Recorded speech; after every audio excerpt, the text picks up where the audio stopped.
na ganyan lang ang ginagawa. Di ba? Wag naman sanang ganito ang piliin natin sa susunod mga kabupols. Sayang lang. Sayang lang yung pera kasi alam niyo mga kabupols, tayong mga Pilipino ang nagpapasahod sa mga ganyan. Panibagong araw, panibagong vlog, panibagong buhay.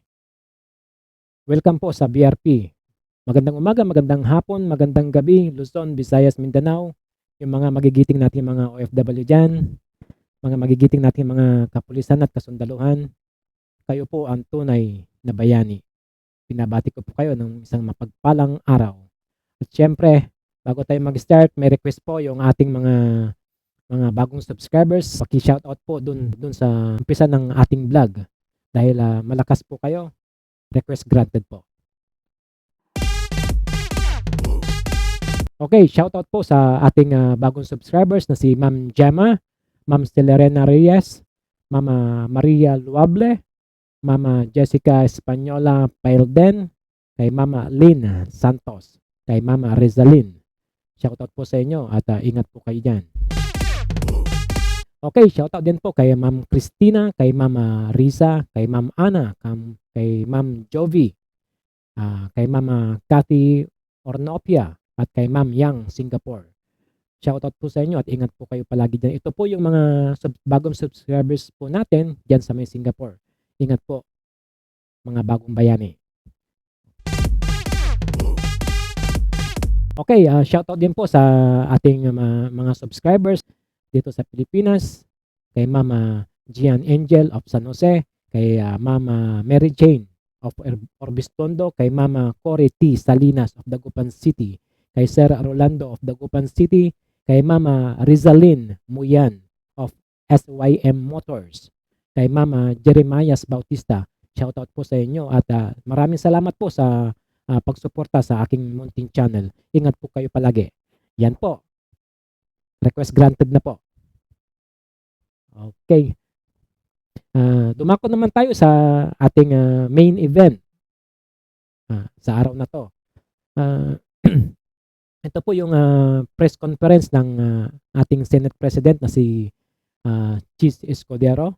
So, ito po nagpa-unyak po siya ng isang press conference para sa mga media at ito po yung impromptu na interview na binigay ng ating Senate President para sa mga media.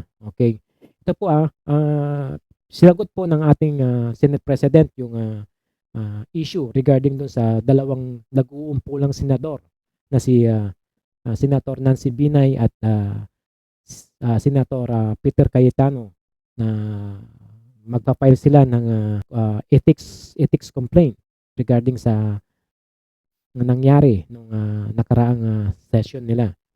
At sinagot din ni Senator Chis Escudero yung kanyang pananaw tungkol dun sa suspended Mayor Alice Lialgo ng Bamban City at sinagot din niya yung tanong regarding dun sa signing ng Japan and Philippine RAA. Ang ibig sabihin po ng RAA is Reciprocal Access Agreement. Ito po yung nag-i-enhance ng bilateral at multilateral defense cooperation ng dalawang bansa. So, without further ado, panoorin po natin yung kanyang press conference. Marami po kayong matututunan dito. Naging mas cooperative sila pagkatapos ng hearing at sana magpatuloy yun. Yun ang nangyari noong nagdaang hearing. Sana hindi na mangyari muli. Sana manaig ang pagiging kalma sa panig at parte ng dalawa naming kasamahan dito sa Senado. Dahil piling ko, ang pakay at layunin nito ay simple lamang naman. Alamin at tiyakin na yung gastusin ay maayos, tama, at maghanap ng paraan kung paano ito mapababa.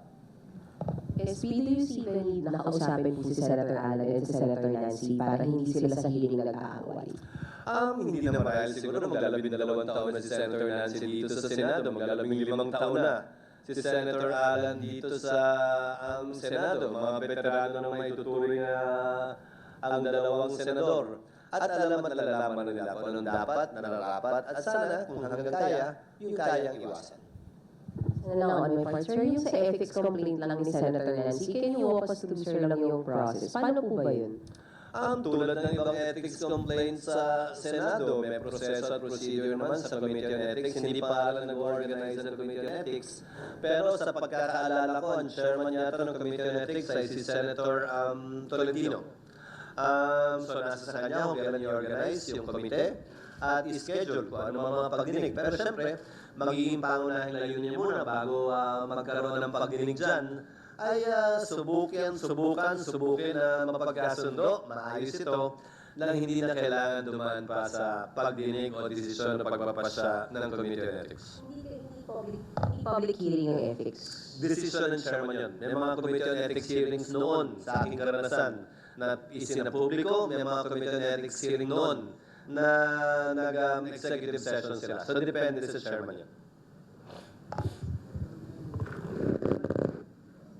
Sir, tatanong na po kay Mayor Alice Guo. Sir, sabi po ng camp niya parang 50-50 daw yung possibility na umadan si Mayor Alice. May we know lang, sir, kung didedmahin niya, sir, yung sabina na issue ni Senator Lisa. Ano pa mangyayari? Kapag ka nag-issue ng sabina, yan ay under compulsion of law na tinatawag. Ibig sabihin, wala sa kapasahan niya kung siya'y mag-attend o hindi.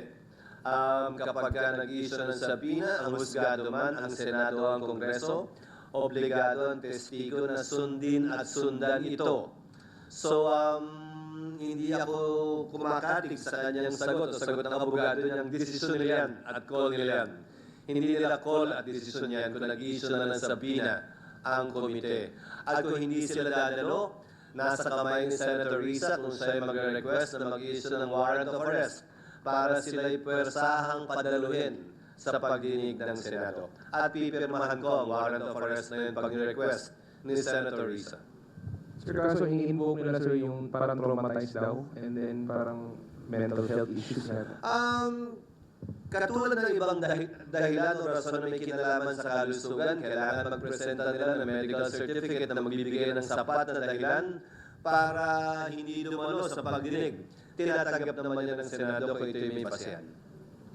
And sir, kung wala daw po silang makuha na private doctor? Kung walang makuha ang pribadong doktor, naduda ako doon, may doktor ang Senado na pwede silang magpatingin doon o pwede padala ng Senado para tingnan at tiyakin ang kalagayan ng kanyang kalusugan at na siya healthy nga ba o hindi na mag-attend ng hearing base man sa kanyang mental or physical state.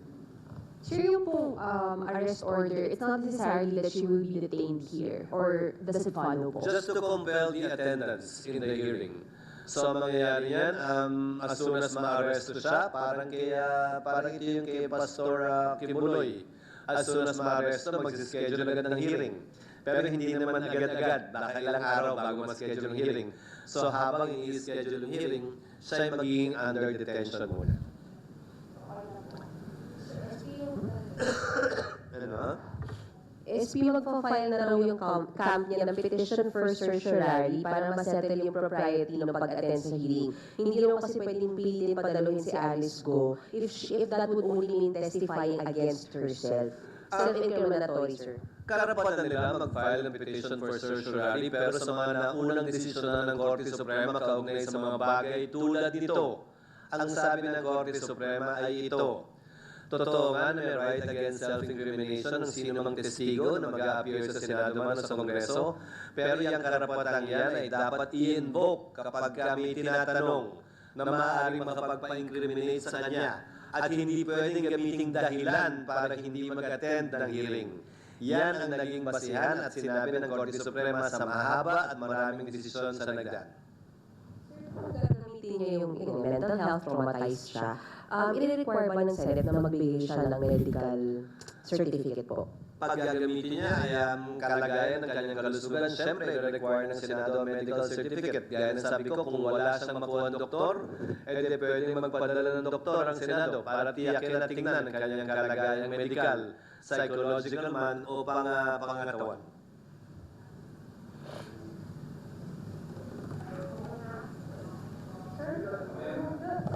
Sa RAA, yung pinasok ng Malacanang at ng Japan, magiging priority ba yun ng Senate? Oo, pero hindi pa sinasubmit sa Senado. Kausap ko kanina lamang na Curtis Golan, Japanese Foreign Minister, na pumirma nitong access agreement sa pagitan ng Pilipinas at bansang Japan. Personally, welcome ko ang kasunduan ito dahil isa ito sa mga kasunduan na magpapalakas sa ating bansa, magpapatatag sa ating posisyon sa rehiyon, kaugnay ng issue na kinakaharap natin ngayon sa bansang China, sa West Philippine Sea. Pero, naniniwala pa rin ako na wala pa rin katapat, wala pa rin kapalit na palakasin natin na mag-isa ang ating sandatahang lakas. Bagaman, habang hindi pa tayo dumarating sa puntong yon, ay maganda magkaroon ng mga kasunduan tulad nito para mapalakas yung ating kasalukuyang kalagayan at sitwasyon. Bagaman, hindi pa dumarating at aktual na panahon na minimithi natin na maging malakas na ang ating sandatahang lakas. Thank you, SB.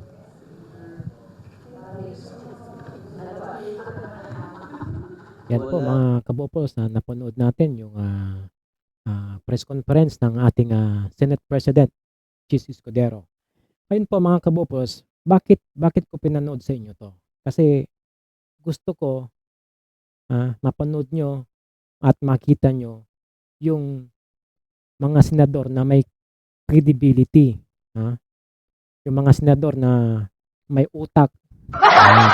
Yung mga kung paano sumagot, kung paano humarap at kung paano gawin ang kanilang mga trabaho. So, kung mapapansin nyo mga kabopos, precise, short, pero informative yung kanyang mga sinasagot. No? Hindi tulad nung nandyan, binuoto nyo na paupo-upo lang dun sa Senate hearing. Yan. 6 years na magiging ganyan yan. Luging-lugi tayo.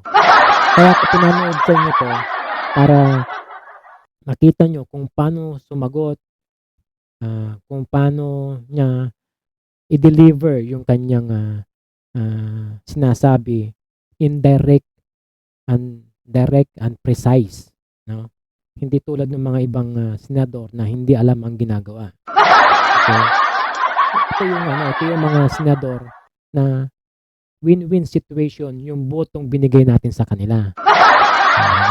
Ito yung senador na may magagawa talaga na trabaho dyan sa Senate.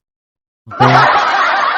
Hindi tulad ng mga binoto nating mga iba na ganyan lang ang ginagawa. Diba? Huwag naman sanang ganito ang piliin natin sa susunod mga kabupos. Sayang lang yung pera kasi alam nyo mga kabupos, tayong mga Pilipino ang nagpapasahod sa mga ganyan. Pag ganyan lang pinapasahod natin, lugin-lugi tayo, di ba? Kaya tayo nag-hire ng mga senador, no? Tayo yung nag-hire niyan para magtrabaho para sa atin. Diba? Hindi para mag-hire tayo para umupo lang diyan. Kahit ako pwede akong i-hire niyo pag ganyan lang gagawin ko eh. Di ba? Kasarap ng buhay ko, i-hire niyo ako tapos ganyan yung gagawin ko. 6 years pa. Pwede ako mag-represent. Di ba? Sabi ko sa inyo, no? Sa susunod na eleksyon, no? Hindi porke sikat, pwede na. Di ba? Hindi porke artista, pwede na. Hindi ganon.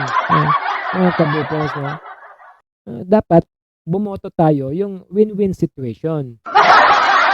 Pwede manalo sila, pero mananalo din yung mga taong bayan at mananalo yung ating bansang Pilipinas. Hindi tulad dito. Di ba? Talo-talo ang sambayan ng Pilipino dito.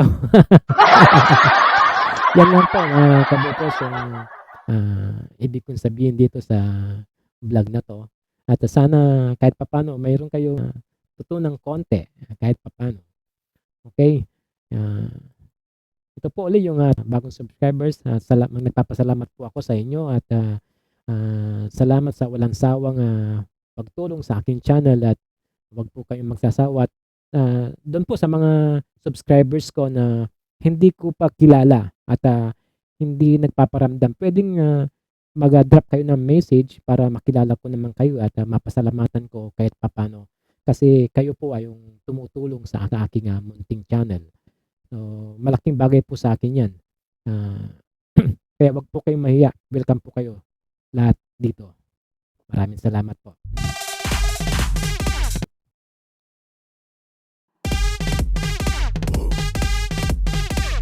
Okay, bye-bye. God bless. Ingat po palagi. Sa susunod po ulit. Kita-kita tayo.